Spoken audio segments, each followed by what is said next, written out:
Hi, student. Myself Patare Nivrutti from Rabadur Naranrao Boraque College, Srirampur, District Ahmednagar, State, Maharashtra. Today we will learn 12th Science Physics Unit Dual Nature of Radiation and Matter. In this chapter, the subunit Failure of Wave Theory, to explain the observations from experiments on photoelectric effect. We know the phenomenon of photoelectric effect. The photoelectric effect is nothing but the emission of photoelectrons from the surface of metals when a suitable radiations are exposed on it. If suitable frequencies of incident radiation is incident on the metal surface, the photoelectrons are emitted from the metal surface are called photoelectric effect. However, the experimental photoelectric effect and their observations on photoelectric effect is a failure regarding the wave theory of light. Now, most of these observations could not explain by the wave theory of electromagnetic radiation. First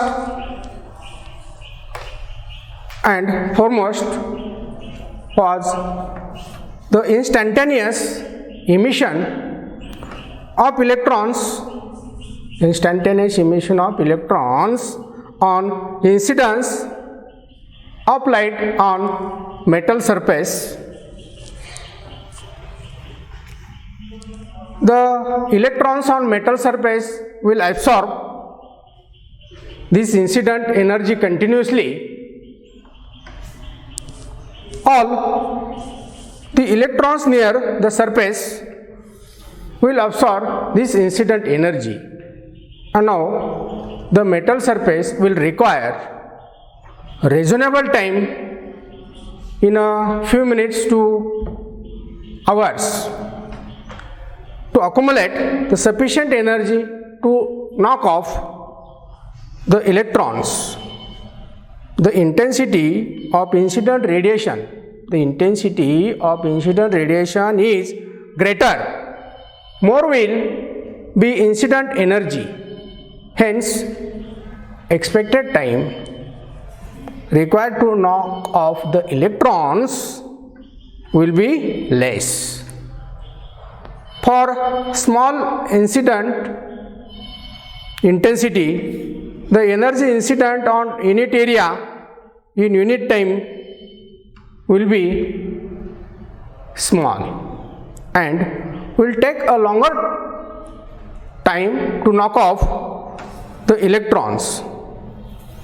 Let us try to estimate the time that will be required for the photo current to start.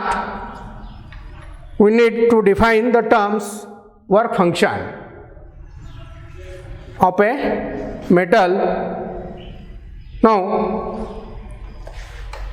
the metal, suppose this is the metal surface.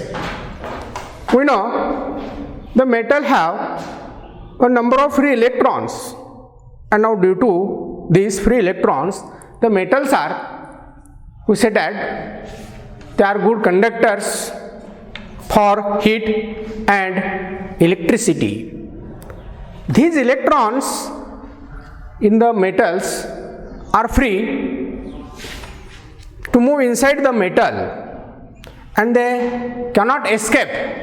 The electrons cannot escape from these metal surfaces,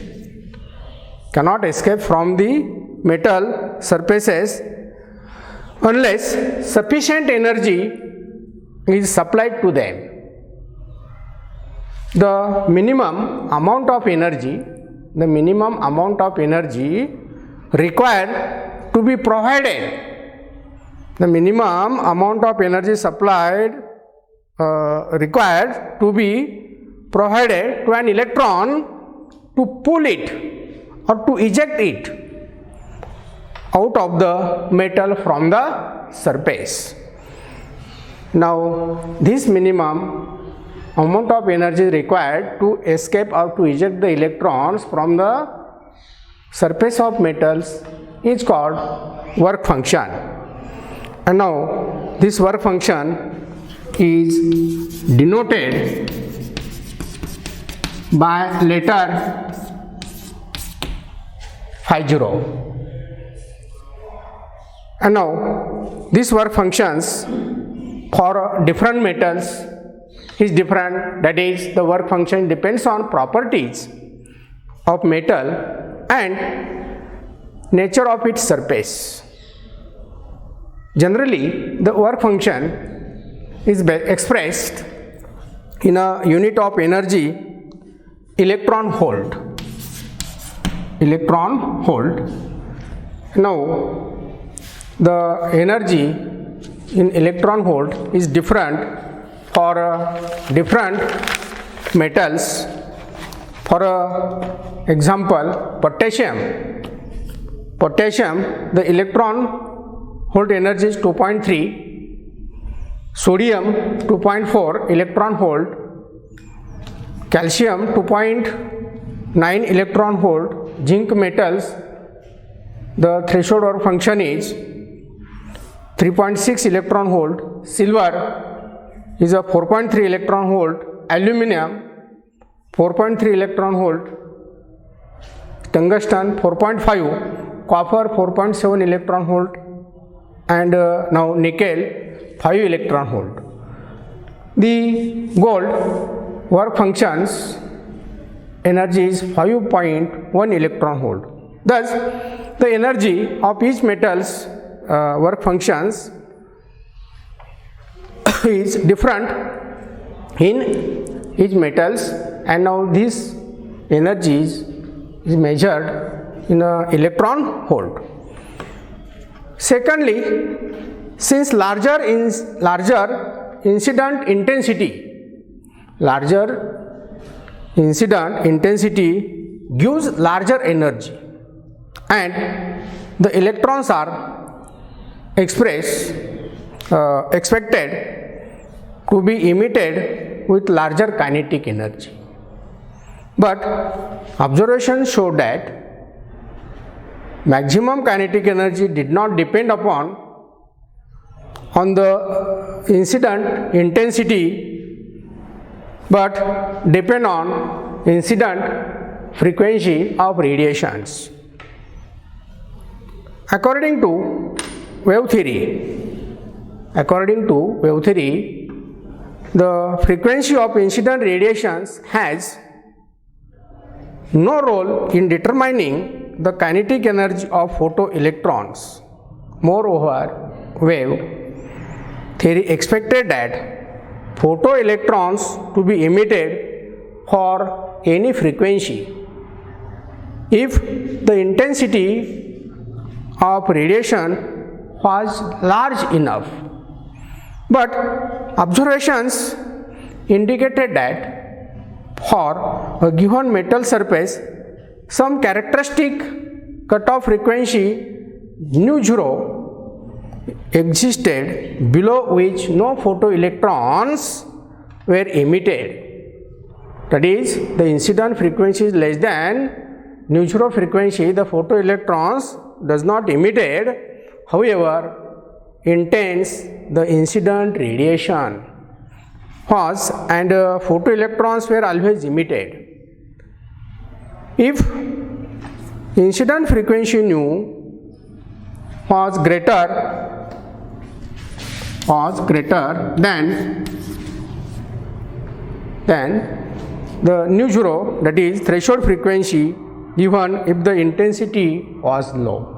It means that if the intensity is low, the frequency of incident radiations is greater than a certain frequency, that is threshold frequencies, the photo emission is possible.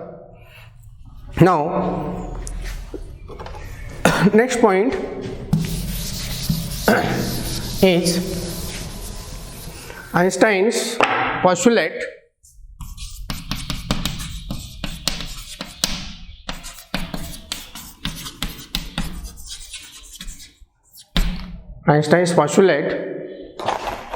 of quantization of energy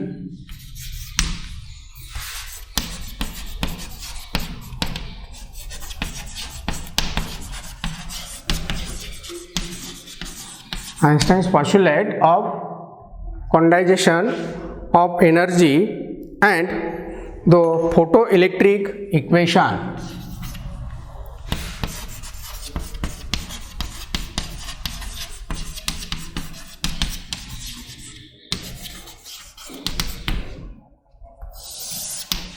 Now this is the another subunit.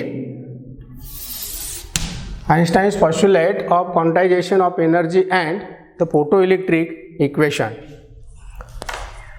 Now scientist Planck's hypothesis of every quantization to explain black body radiation was extended by scientist Einstein in 1095 to all types of electromagnetic radiations. Now, Einstein's proposed his theory, and under the certain conditions, he said that the light behaves as if it was a particle. And its energy is released or absorbed in bundles or packets are called quanta. It means the shower of particles is like this. Suppose this is a source of light. From this source of light, now this is the particles of light in the form of packets are called quanta, or it is also called shower of particles. Now, this shower of particles or quanta, he named the quantum of energy of light as a photon. So it is called photon. The name given to this quantum of energy of light as a photon. And now the energy of this photon is h nu. Energy of this photon is h nu. That is E equal h nu.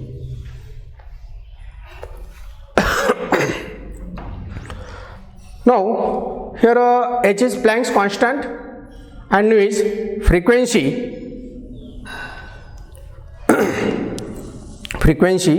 of light. The Planck's constant values is constant, that is h is constant 6.632 into 10 raised to minus 34.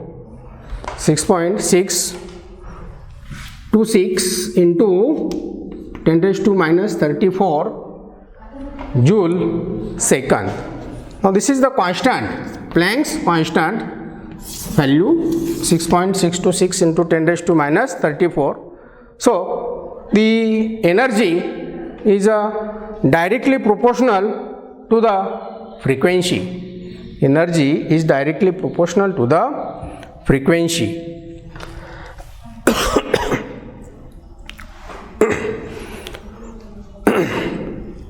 The explanation using Einstein's postulate of quantization of energy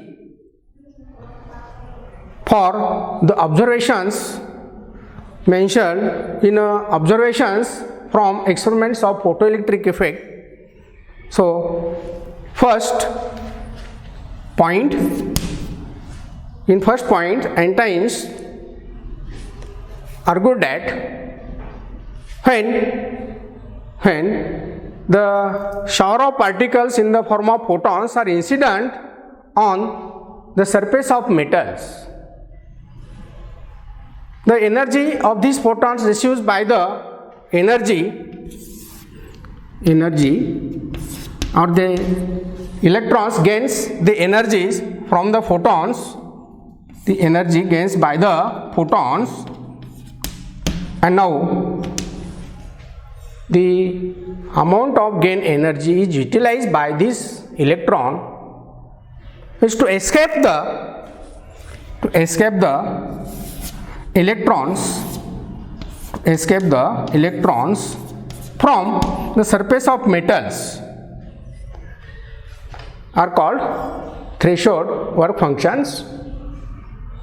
And now the remaining part of the gain energy is utilized by this electron is to give the maximum kinetic energy of the ejected photoelectrons from the surface of metals. Thus the absorb or gain the energy from the photons, the electrons is utilized in two ways. One is to escape or to eject the electron from the surface of metals, and remaining part of the gain energy is utilized to give the maximum energy of the ejected photoelectrons. So the energy gained by electrons is maximum than or equal to the work functions, that is h nu is greater than or equal threshold work function phi 0. Thus a minimum or threshold frequency nu 0 is required to eject the electrons from the metal surface, and if nu greater than nu 0, initially consider nu less than nu 0. If nu less than nu 0, the photoelectrons from the surface of metal will not have enough energy, and now to liberate an electrons. As a result, no electron will be ejected from the surface of metals. However, intense the incident radiation is nu greater than nu 0, then the energy will always be sufficient to eject an electron, however small the incident intensity is. So another point, Einstein explains, energy is given by the photon. Energy is given by the photon to the electron as soon as the radiation is incident on the surface. It means that there is no lag of time between the incident radiations and emission of photoelectrons. Incident radiations and emission of photoelectrons. Now, the process is called instantaneous process. It means there is no lag of time between the incident radiations and emission of photoelectrons. Also, when the incident radiation is stopped, there are no photons to transfer the energy to electrons, and hence the photo emission stops immediately. So also in another points, according to Einstein's proposition, if the intensity of incident radiation for a given wavelength is increased, there will be an increase in the number of energy quanta, that is photons, incident on unit area in unit time, the energy of each quanta being the same, that is energy h nu is equal to Sc by lambda, that is lambda is equal to c by lambda, where c stands for velocity of light. So therefore larger intensity radiation will knock off more number of electrons from the surface and hence current will be larger, that is nu greater than nu zero in this case. On the other hand, lower intensity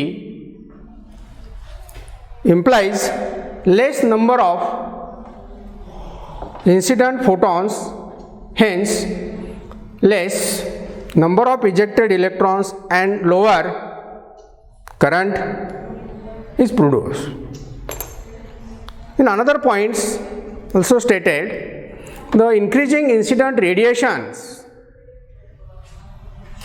increasing the incident intensity of radiations will increase the number of incident photons and eventually the saturation current is produced. If another points, if nu greater than nu zero, if nu greater than nu zero, the threshold work function phi 0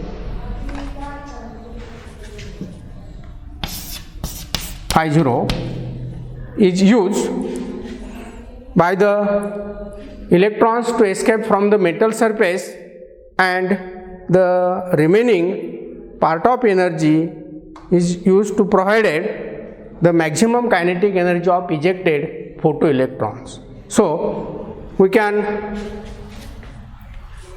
write provided energy h nu is utilize maximum kinetic energy plus threshold work function, that is phi 0, or kinetic energy max equal h nu minus phi 0. Now this is Einstein's equation for photoelectric effect.